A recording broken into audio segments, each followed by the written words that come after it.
Shalom Bapak Ibu Saudara yang dikasihi Tuhan. Berjumpa kembali di podcast Renungan Pagi Mutiara hari ini yang setia menyapa dan menemani saudara di dalam doa dan renungan firman Tuhan. Di pagi hari yang indah ini renungan firman Tuhan akan mengangkat judul Persembahan yang Disukai Tuhan. Nas firman Tuhan terambil dari Matius pasal yang ke-6 ayat yang pertama sampai dengan ayat yang keempat. Demikian firman Tuhan, "Ingatlah, jangan kamu melakukan kewajiban agamamu di hadapan orang supaya dilihat mereka. Karena jika demikian, kamu tidak beroleh upah dari Bapamu yang di sorga. Jadi apabila engkau memberi sedekah, janganlah engkau mencanangkan hal itu seperti yang dilakukan orang munafik di rumah-rumah ibadat dan di lorong-lorong, supaya mereka dipuji orang. Aku berkata kepadamu, sesungguhnya mereka sudah mendapat upahnya. Tetapi jika engkau memberi sedekah, janganlah diketahui tangan kirimu apa yang diperbuat tangan kananmu. Hendaklah sedekahmu itu diberikan dengan tersembunyi, maka Bapamu yang melihat yang tersembunyi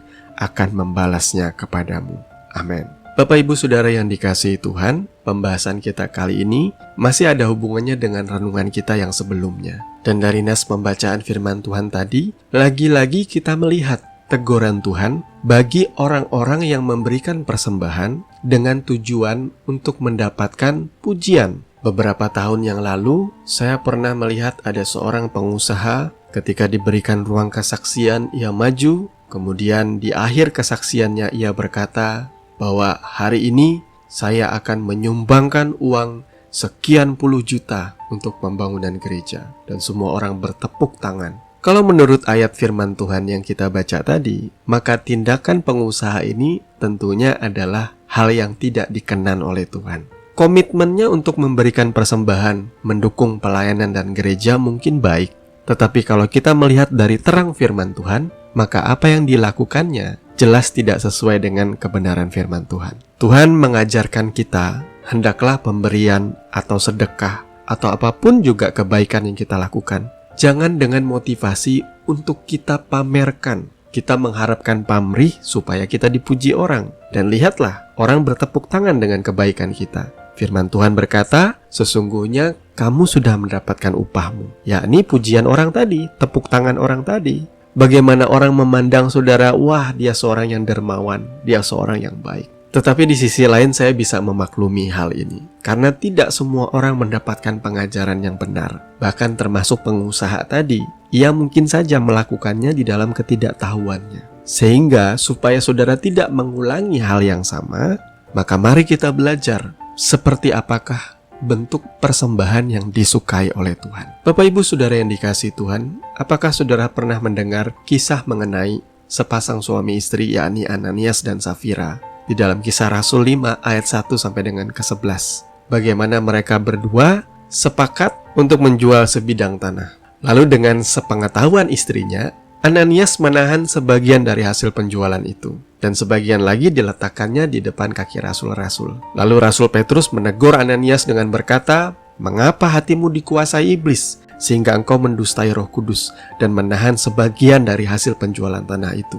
Selama tanah itu tidak dijual, bukankah itu tetap kepunyaanmu? Dan setelah dijual, bukankah hasil itu tetap dalam kuasamu? Mengapa engkau merencanakan perbuatan itu dalam hatimu? Engkau bukan mendustai manusia, tetapi mendustai Allah." Ketika mendengar perkataan itu, rebahlah Ananias dan putuslah nyawanya.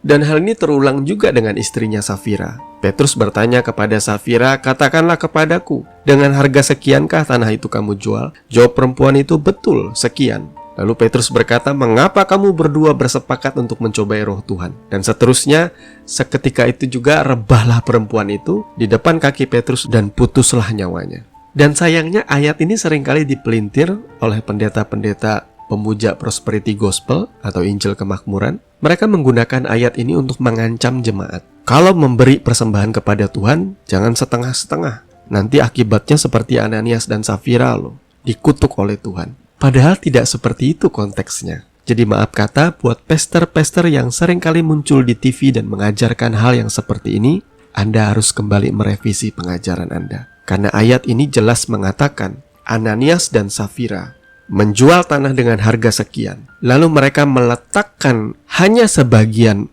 uang hasil penjualan itu di bawah kaki rasul, tetapi mereka mengaku mereka sudah memberikan semuanya. Ini yang salah di mata Tuhan. Seandainya mereka menjual 100 juta lah, lalu mereka memberikan 50 juta dan jujur bahwa mereka memberikan sebagian dari hasil tanah itu, tentunya tidak akan apa-apa. Masalahnya, mereka menjual tanah itu katakanlah harganya 100 juta, lalu mereka meletakkan di bawah kaki rasul itu 50 juta sambil berkata, ini adalah hasil seluruh penjualan tanah kami. Kami berikan seluruhnya kepada Tuhan. Tujuannya jelas ya, mereka memberi seluruh hasil penjualan itu dengan harapan, mereka dianggap sebagai orang dermawan, dianggap sebagai orang yang cinta Tuhan sampai rela memberikan seluruhnya. Tetapi ini adalah hal yang jahat di mata Tuhan. Mereka mendustai Roh Kudus. Mereka memberi persembahan dengan pamrih untuk dipuji manusia bahwa mereka sungguh-sungguh mengasihi Tuhan.